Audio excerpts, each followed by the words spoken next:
Hola, hola, buenos días, ¿cómo están? Espero que estén muy bien. Hoy tenemos un excelente programa, continuación del programa de la semana pasada, porque es tanto que queremos compartir con nosotros que no nos dio tiempo en un solo programa. Así que ponte cómodo, alístate, que ya vamos a continuar de hablar, ya vamos a continuar hablando de estos grandes descubrimientos que están revolucionando el mundo de la ciencia y cómo impactan nuestra vida, cómo impactan cómo podemos pensar también cristianamente sobre ellos. Así que esto es algo sin precedente que estamos viendo en este momento y estamos muy emocionados de estar contigo esta mañana.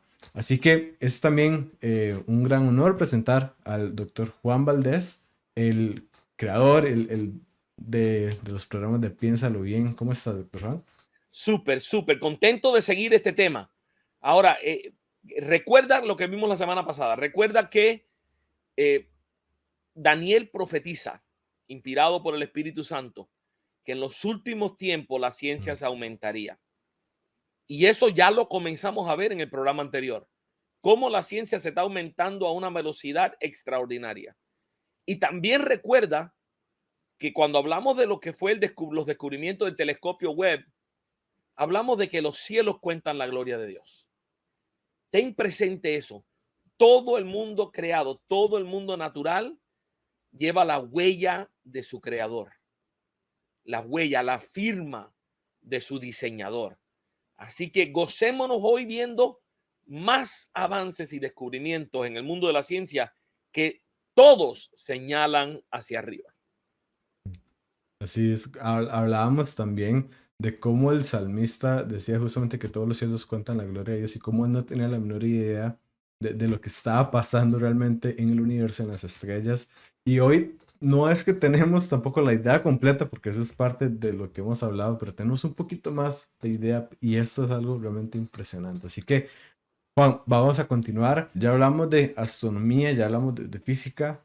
Y podemos hablar también, Juan, de astrofísica, ¿verdad? Porque algo está pasando en este campo específico, ¿verdad? Que como decíamos al inicio del programa, ¿verdad? No es solamente astronomía, no es solamente física, sino también es astrofísica y es un campo totalmente diferente, aunque se conectan, pero es un campo totalmente diferente.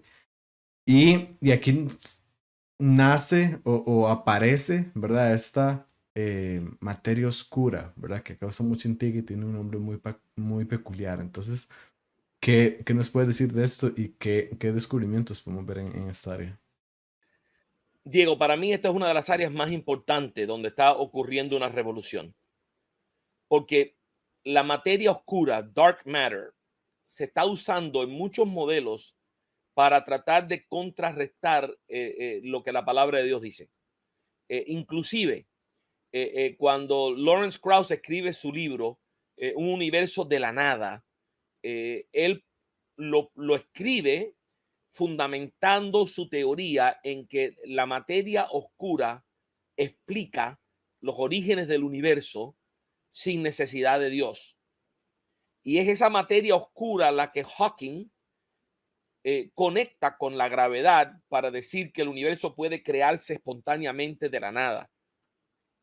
Entonces, la materia oscura es fundamental a muchas teorías antiteístas, anticreacionistas, antibíblicas, que están postuladas como alternativas contrarias a lo que dicen las escrituras. Y me parece fascinante porque exista o no exista la materia oscura, realmente no afecta para nada lo que dicen las escrituras, para nada. Sería algo más del mundo que Dios creó, que es misterioso y que el hombre todavía no logra entender. Mostraría que hay aún un área más en la que somos completamente ignorantes. Pero lo que está pasando es una revolución en ese asunto. Y créanme que el telescopio Webb nos va a ayudar muchísimo a comprobar y a traer esta revolución. Pero lo que está pasando es esto.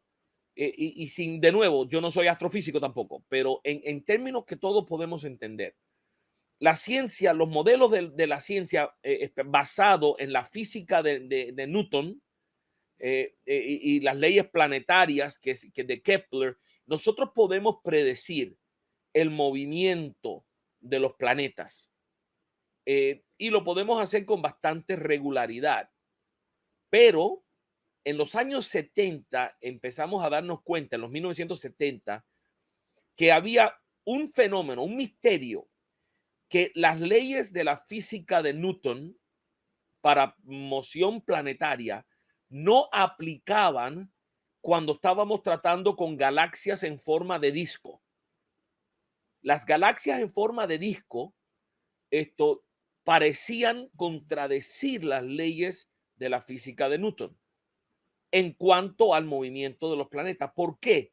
Porque en las franjas externas de estas galaxias espirales, las estrellas se movían y los planetas se movían a una velocidad mucho más acelerada de lo que el modelo de Newton predice. Entonces, eso creó uno de los más grandes misterios en el campo de la física. Uno de los más grandes misterios en el campo de la física. Entonces, empezaron a surgir teorías de cómo explicar esto. Entonces, la teoría que pegó, la que más aceptada fue la teoría de que existe en el mundo una materia oscura que no interactúa, son partículas que no interactúan con la luz. Esta materia no interactúa con la luz y por eso es invisible a nosotros. Y que se supone que esta materia es la que sostiene las galaxias para que las galaxias no se desbaraten, es lo que mantiene conectados todas estas estrellas y planetas en una fuerza invisible para que no se rieguen y se esparzan ¿por qué se mantienen las galaxias todas juntas, pegaditas en sí mismo? Todo su contenido se mantiene en su lugar. Y la teoría ha sido la materia oscura. Entonces, lo interesante de esto es que hay hay todo un campo, digamos, la gran mayoría de los científicos en el campo de la astrofísica que abordan este tema están tratando de descubrir la materia negra, la materia oscura. Entienda algo muy importante. Hasta el momento, esta materia jamás se ha observado. Es 200% especulativa. O sea, hay cero evidencia de que existe. Es un modelo, es una idea. Entonces, ¿qué están haciendo los científicos? Tratando de descubrir cómo verla, cómo tener evidencia tangible de que existe esta materia oscura. Uno de los proyectos más ambiciosos de esto está pasando aquí en los Estados Unidos. Se llama el proyecto Lux Zeppelin y es un laboratorio subterráneo bajo las montañas en Dakota del Sur, aquí en los Estados Unidos, donde un grupo dirigido por la Universidad de California de físicos están creando un laboratorio con sensores con la idea de tratar de descubrir evidencia física de que la materia oscura existe. Porque se supone que el 85% del universo consiste en materia oscura. ¿Cómo podemos estar rodeados con el 85% del universo de materia oscura y no poder percibirla? Y no poder saber que está ahí, sin poder confirmarlo. Hasta ahora jamás hemos detectado directamente ninguna partícula. Lo único que vemos es un efecto. Y estamos tratando de explicar el efecto apelando a este modelo. Yo propongo y yo sugiero, sin ser especialista, pero basado en lo que estoy leyendo, de que no van a encontrar esa evidencia, porque es una teoría que realmente hasta el momento no goza de ninguna evidencia. Y es más, hay un grupo de científicos que ya hace unos 20 años para acá ha empezado a encontrar problemas con esa teoría, con ese paradigma. Y están proponiendo una alternativa. O sea, ellos predicen, este grupo de científicos predice que la materia oscura va a tener que ser despedido. Ese modelo vamos a despedirlo como que no era correcto. No existía tal materia. Lo que ellos proponen es que tenemos que redefinir una nueva teoría de gravedad. Y claro, eso es un choque al mundo de la física, porque la teoría de la gravedad nos ha dado tanto que entendimiento, pero lo que ellos dicen es que no hay que reemplazar la teoría de la gravedad. Lo que hay es que ampliarla para que tenga más poder explicativo. Y hay un científico judío, Mardoqueo Milgrom, que en el año 82, desde el año 1982, propuso lo que él llama la dinámica milgromiana, que es basada en su apellido, que en corto se conoce en la física como MOND, MOND. Y esa teoría es no solamente una teoría alterna a la materia oscura, sino que también es una teoría que ya ha comenzado a tener predicciones. En la ciencia, una teoría se considera seria cuando tiene capacidad de predecir, cuando puede predecir, cuando es predictiva. Entonces, esta teoría de Mond, comparado con la teoría de la materia oscura, es 1000 veces más concreta y directa a predecir la velocidad de rotación, la velocidad de movimiento de una estrella, de un planeta. Lo predice con una precisión impresionante. Entonces hay una revolución ahora mismo en el campo de la astrofísica, particularmente en lo que es materia oscura, de personas que están empezando a darse cuenta que esto no funciona. Aunque las fallas, las serias fallas que tienen, solo se han descubierto recientemente. Y como solo se han descubierto recientemente, todavía hay personas que ni siquiera saben que se han encontrado fallas con esa teoría. Y de nuevo, les recomiendo que investiguen a MOND, el proyecto MOND, con relación a un modelo de revisión de lo que es las leyes de la gravedad. Y hay un artículo buenísimo que yo leí, escrito de nuevo, porque se acaba de publicar lo del laboratorio en Dakota del Sur, acaba de publicar un papel y en respuesta se publica otro papel donde estos científicos arguyen que esto no es correcto. Lo que estamos viendo no es lo que estamos observando. Y ellos proponen este cambio. Y yo te digo que esto sería, de nuevo, en el mundo de la física y de la astrofísica, una revolución cual nunca se ha visto. O sea, remodelar las leyes de la física. Wow, estamos hablando de algo pero eso viene, eso ya está llegando, eso se está moviendo. Independientemente de que si existiera o no existiera la materia oscura, la teoría es sin apoyo, sin fundamento. Y los millones y miles de millones de dólares que se emplean. Y imagínense que tú encierres en una habitación, como hablamos al principio, 250 Isaac Newtons o 250 Einsteins en una habitación a buscar la materia oscura y que pasen años y años y años y no la encuentran. Llega un momento donde las mejores del mente del mundo, todas colaborando, no lo encuentran, es porque no hay nada que encontrar. Pero al otro lado tenemos otra colaboración de cientos de mentes brillantes trabajando juntos y diciendo, hemos encontrado una solución al dilema que provocó la teoría. Hemos encontrado una solución de por qué las estrellas y los planetas se mueven mucho más rápido en las franjas externas de las galaxias disco que lo que sucede, que lo que predice las leyes de física de Newton. Y mira cómo funciona. Y eso lo podemos aplicar a esta y aquello, y predecir lo que vamos a ver, y cuando lo observamos, lo vemos. Y ahí es donde entra el telescopio Webb, porque ahora el telescopio Webb va a captar imágenes y video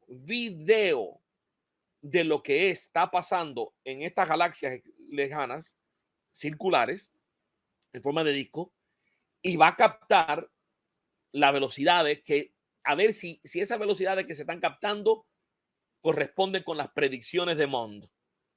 Y si es así, pues estamos viendo el cambio de paradigma de materia oscura a otra paradigma completamente diferente. Entonces, ¿qué provoca esto? Imagínense, Diego, estamos hablando de que yo sé que es algo un poco más técnico, pero revolucionario, Sí, claro. revolucionario. No hay cómo verlo de otra manera. Claro. Ahora, yo estaba pensando mientras nos contabas todo esto, porque también eh, esto depende mucho obviamente del avance de la ciencia, pero a donde voy es que me he encontrado con personas que me dicen, "Ey, pero ¿qué pasa? Digamos, por ejemplo, el argumento cosmológico de Calam se fundamenta justamente sobre la ciencia. Entonces, si la ciencia puede cambiar de paradigma tan rápido, eso significa que la confianza que yo puedo tener en este argumento de algún modo no es tanta porque depende de un paradigma de la ciencia. Y creo que aquí hay que tener varias cosas claras, ¿verdad? La primera es que, bueno, primero, es una naturaleza de la ciencia y la ciencia debe funcionar así, ¿verdad? Cuando la evidencia apunta hacia un lado, pues hay que ir hacia allá, ¿verdad? Y esa es la misma eh, integridad intelectual que todos deberíamos tener, ¿verdad? Buscar que nuestros pensamientos describan la realidad en lugar de nosotros imponer nuestros pensamientos sobre la realidad. Si vemos que la realidad describe, se comporta de cierta forma, entonces nosotros tenemos que buscar que nuestros pensamientos sean coherentes con la realidad. Entonces eso es algo bueno que está haciendo la ciencia, pero específicamente, por ejemplo, en el argumento Calam, vemos que tiene una parte científica, pero también tiene una parte filosófica, y esa parte filosófica no se comporta como se comporta justamente la parte científica, que como bien estamos hablando en este programa, que la parte científica puede tener revoluciones enormes y pueden cambiar de paradigma, pero la parte filosófica no. De hecho, justamente el Kalam, si no me equivoco, surgió por ahí del siglo XV y en ese momento todavía la ciencia decía que el universo era eterno, ¿verdad? Pero aún así la parte filosófica estaba presente en ese momento diciendo, no, el universo tuvo un inicio, ¿verdad? Y fue hasta después que la parte científica se acomodó a la parte filosófica. Entonces, me parece nada más importante anotar que el hecho de que la ciencia puede tener cambios tan grandes, tan abruptos, no nos deberían asustar con base a los argumentos que tenemos, porque muchos incluso no dependen de la ciencia. Y además, conforme más avanza la ciencia, y Juan, me gustaría también ver qué piensas de esto, podemos tener incluso más argumentos a favor de la existencia de Dios, porque hay nuevos campos de estudio, porque hay nuevas cosas en que podemos relacionar y ver la mano de Dios en cosas que antes ni siquiera sabíamos que entendíamos, ¿verdad?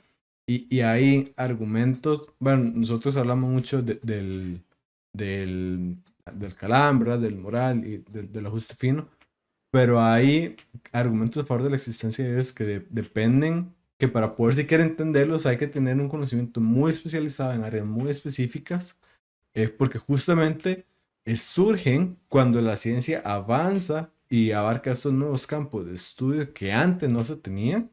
Y bueno, entonces ahí las personas se dan cuenta, mira, esto es justamente una evidencia que Dios nos dejó, mira, esto es justamente parte de la huella que podemos ver del creador que hay en esto. Así es, Diego. Yo no, tienes toda la razón. Y yo no quiero que este programa se perciba como un ataque a la ciencia, porque no lo es.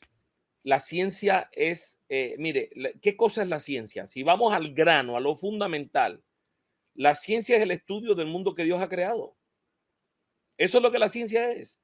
Es el hombre usando la mente que Dios le ha dado, la capacidad racional que Dios le ha dado para entender el mundo que Dios ha creído. Entonces, la ciencia no es el enemigo. La ciencia no es algo malo. Ahora, hay malos científicos y hay mala ciencia y tenemos que tener cuidado con eso. Pero lo que yo propongo en este programa no es tanto, no es un ataque en absoluto a la ciencia, sino lo que sí quiero que quede claro es que hay componentes de la ciencia que ya no son especulativos, que ya hemos descubierto, que ya son tipo leyes del mundo natural. Y eso lo estamos explotando al máximo. Eso es lo que nos ha permitido los avances en computación, en telecomunicaciones, inclusive los viajes espaciales. Todo eso es explotando lo que ya sabemos. Pero como dijo la profesora de física de Yale, hay mucha, pero mucha ciencia que no es de esa categoría, sino que es especulativa. Y la ciencia especulativa hay que tratarla como especulativa. Y lo que observamos en el mundo nuestro de la apologética es que nuestros enemigos, aquellos que atacan la fe, aquellos que atacan el evangelio, aquellos que atacan el argumento Kalam, aquellos que atacan la existencia de Dios, usan la ciencia especulativa como si fuese ciencia cierta y absoluta, establecida. Tú oyes hablar a Lawrence Krauss de la materia oscura y él te habla de ello como si te estuviera hablando de que dos moléculas, dos átomos de hidrógeno con un átomo de oxígeno crea una molécula de agua. Y no es así. Es 100% especulativo. Entonces, ahí es donde tenemos que distinguir entre lo especulativo y lo establecido. La ciencia para avanzar tiene que especular. Y al especular, crea hipótesis y busca la manera de comprobarlas o desmentirlas para seguir avanzando y avanzando. Es la manera en que la ciencia funciona. Pero tengamos en cuenta la distinción. Y también quiero enfatizar lo poco que sabemos. O sea, el hombre necesita, especialmente en los campos de la ciencia, necesita una doble dosis de humildad al abordar estos temas. Porque estamos en un territorio desconocido en todos los campos de la ciencia.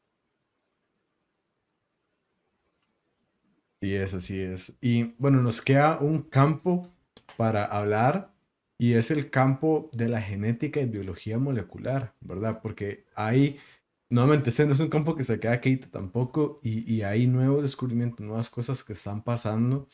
Entonces, Juan, ¿qué nos puedes contar de lo que está sucediendo en esta área?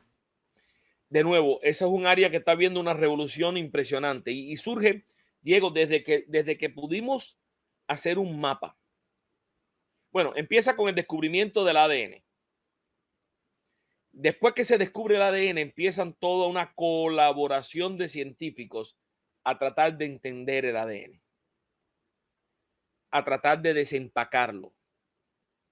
Y uno de los más grandes logros en la historia de la genética, la biología molecular, la bioquímica, en todo ese campo, uno de los avances más grandes de la historia ha sido poder hacer un mapa del genoma humano. O sea, un mapa del genoma completo de lo que es un ser humano, cromosoma por cromosoma, y todo el abecedario, todo el componente de información química con relación al ser humano que tenemos en el ADN. Eso ha sido, el mapa del genoma humano ha sido revolucionario, pero sabe que la misma tecnología que permitió hacer ese mapa ahora se está aplicando a todo el reino animal. Y hay una base de datos donde científicos del mundo entero están colaborando y creando el mapa genético de todas las especies que puedan hacerlo y de la manera, y entonces metiendo esto en la base de datos, esto así ha creado una explosión en el campo de la genética. Está produciendo, mire, por un camino, por una de las vías que eso está caminando, corriendo a toda velocidad, es por la vía de entender cómo se relacionan los distintos seres vivientes. Para nosotros lo importante, quizás como apologista, es cómo se relaciona el genoma humano con el genoma de los primates.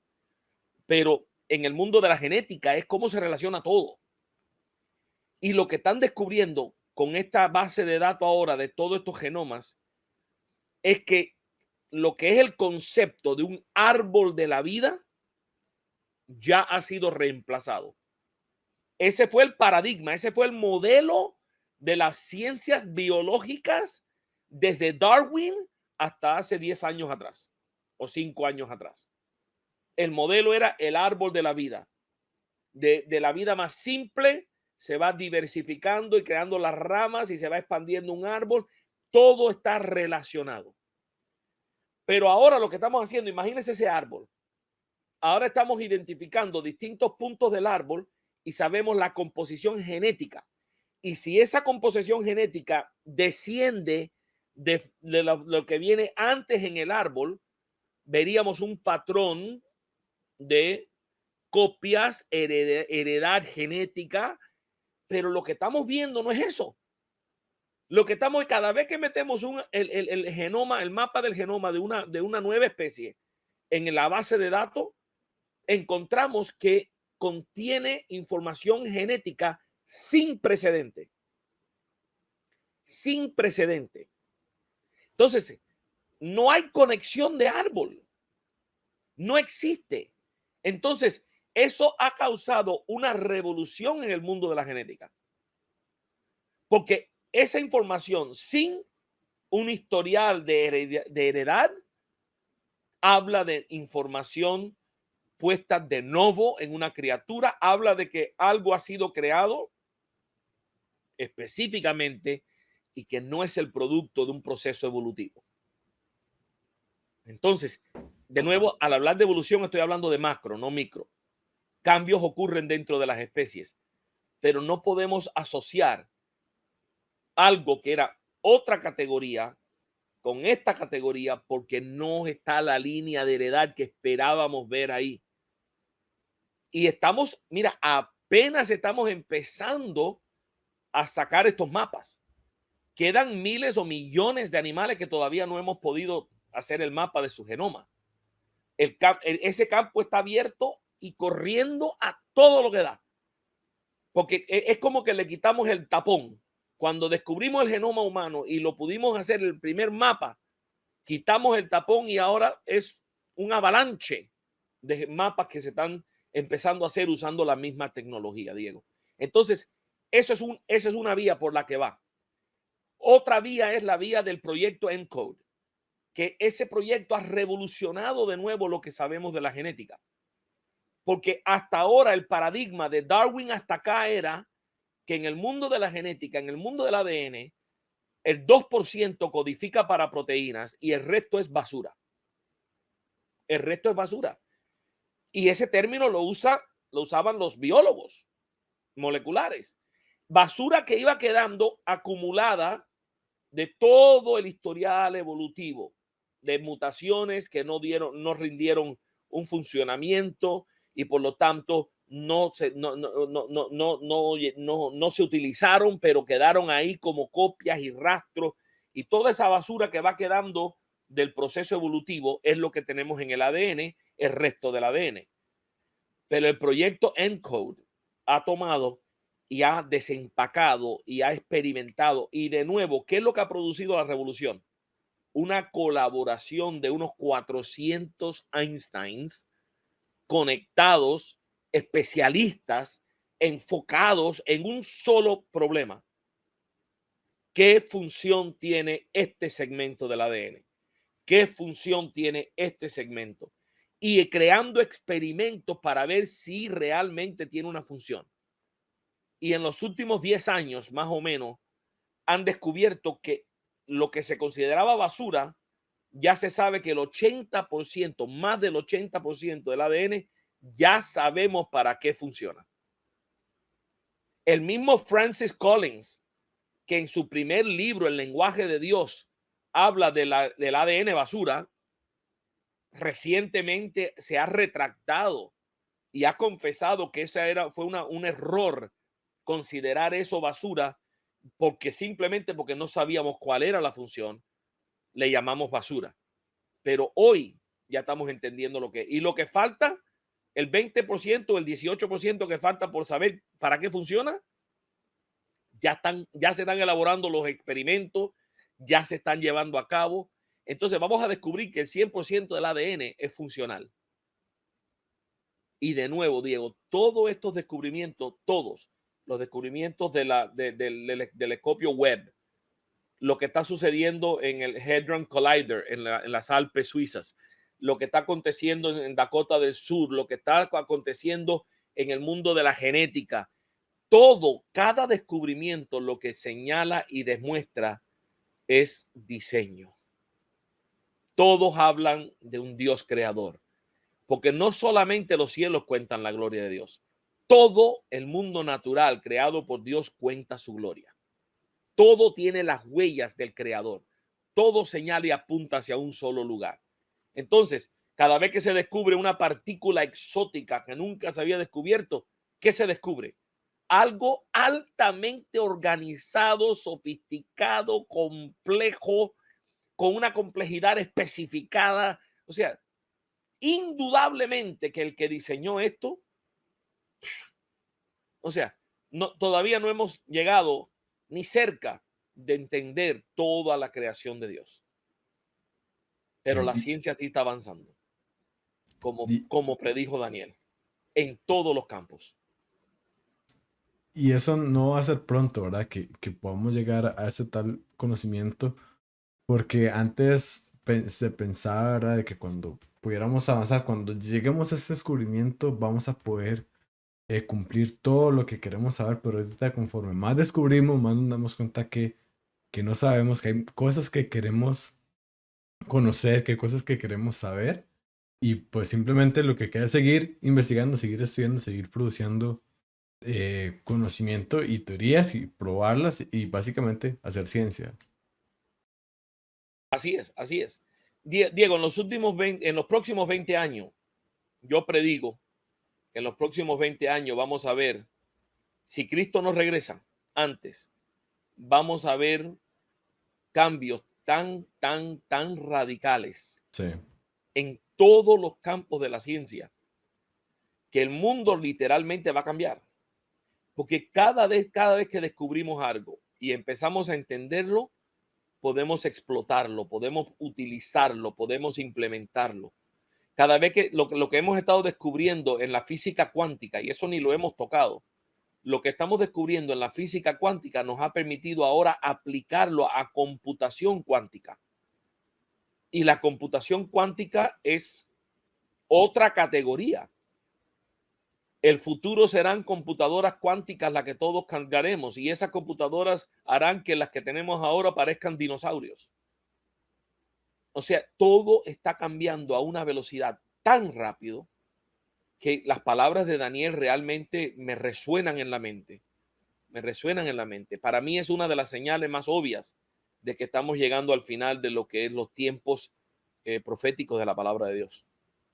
y veamos que todo esto ha sido exponencial, ¿verdad? Como bien estuvimos diciendo al principio, durante muchos miles de años el conocimiento fue aumentando, pero a un nivel, a un nivel a una velocidad baja, pero conforme se va agregando conocimiento, esa velocidad va aumentando, y justamente lo que decías con las computadoras, ¿verdad? Hoy tenemos computadoras que hace 10 años eran impensables, ¿verdad? Y ni qué decir de las computadoras, de los celulares. El celular que nosotros tenemos es más poderoso que la computadora que llevó los primeros satélites a la luna, ¿verdad? Es algo increíble. Entonces imagínate, no solamente en 20 años, sino con el ritmo que van avanzando las cosas. Y esto lo podemos seguir haciendo así, ¿verdad? Lo que va a pasar dentro de 40 años ni siquiera podemos imaginarlo, porque el ritmo al que va creciendo esto es exponencial. Y imagínate hasta dónde puede llegar eso. Así es, así es. Diego, yo me acuerdo la primera computadora que yo tuve. Era un modelo TRS-80, producido por Radio Shack. Luego vino a ser conocida como Trash 80. La capacidad de memoria de la computadora era 80 KB. Mm, 80 KB. Hoy no puedes hacer una sola letra en tu teclado que sea menos de 80 KB. O sea, sí. estamos hablando de un dinosaurio.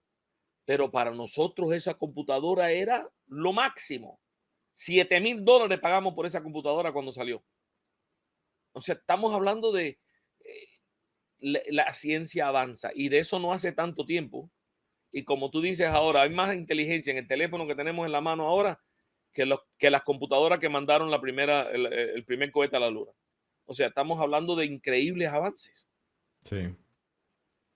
Sí, sí, sí, y hasta yo me acuerdo también de los disquetes que uno utilizaba, ¿verdad? Y uno con unos cuantos documentos ya se llenaban, y luego vino el cassette, y luego vino el disco, luego vino los MP3 y todo más rápido y No, todo con una capacidad mayor. el floppy disk que le decía, porque eran suaves, el floppy disk de la computadora que yo te mencioné ahora era de 12 pulgadas. No es el floppy disk pequeñito, Ajá, era de 12 pulgadas el floppy disk. Y no le imagínate. cabía nada, no le cabía nada. O sea, es impresionante. Sí, sí, sí, sí, sí. Bueno, entonces ya veremos este programa dentro de 20 años y veremos qué es lo que ha pasado si es que Jesús no ha venido antes. Así Eh, es, así es. Así que Juan, bueno, muchísimas gracias por compartir con nosotros, ¿verdad? Estamos muy felices de tener este nuevo programa de Piénsalo Bien. Y bueno, venimos la otra semana con un nuevo programa de Piénsalo Bien. Va a estar buenísimo también, no te lo puedes perder. Recuerda, en vivo en muchas plataformas, pero las principales son Reasons for Hope en Facebook y en Instagram. Y te pedimos que nos ayudes a compartir para que más personas puedan ver este material, para que más personas puedan enterarse de lo que está sucediendo y cómo nosotros también como cristianos podemos interactuar con estas cosas y en lugar de nada más quedarnos en una burbuja cristiana eh, y ver qué es lo que pasa, sino que más bien nosotros podemos interactuar y podemos aportar enormemente, creo yo, también justamente como Daniel lo hizo en su momento. Una de las cosas que queremos, Diego, es que quiero pedirle a nuestra audiencia, nosotros vamos a estar tratando de programar en el muy cercano futuro una serie de entrevistas con científicos cristianos. Queremos entrevistar biólogos, microbiólogos, geneticistas, astrónomos, físicos, químicos, bioquímicos. O sea, queremos entrevistar científicos cristianos para que nos ayuden a conectar cómo esos campos de la ciencia están contribuyendo a la veracidad de las escrituras, a confirmar la veracidad de las escrituras y para avanzar el reino de Dios. Entonces, si usted conoce de algún científico cristiano que esté ejerciendo cátedra o trabajando laboratorios, que usted nos pueda recomendar, mándenos un mensaje a Diego o a mi persona en las plataformas, déjelo como comentario para nosotros contactar a esa persona a ver si le interesa una entrevista, porque queremos traer este tipo de contenido también más específico desde personas que son expertos. Nosotros tratamos este tema como laicos, pero sería bueno traer expertos en esta área para que amplíen más nuestro conocimiento y las aplicaciones que tiene nuestra fe. Buenísimo, así que ya sabes, una forma más en que nos puedes apoyar y en que puedes hacer también crecer ese espacio de Piénsalo Bien, que creo que ha sido de mucha bendición para muchos de nosotros. Así que, doctor Juan, con esto cerramos el programa. Nos vemos la otra semana y espero que tengan un excelente fin de semana y un inicio de la otra semana también. Así que nos vemos.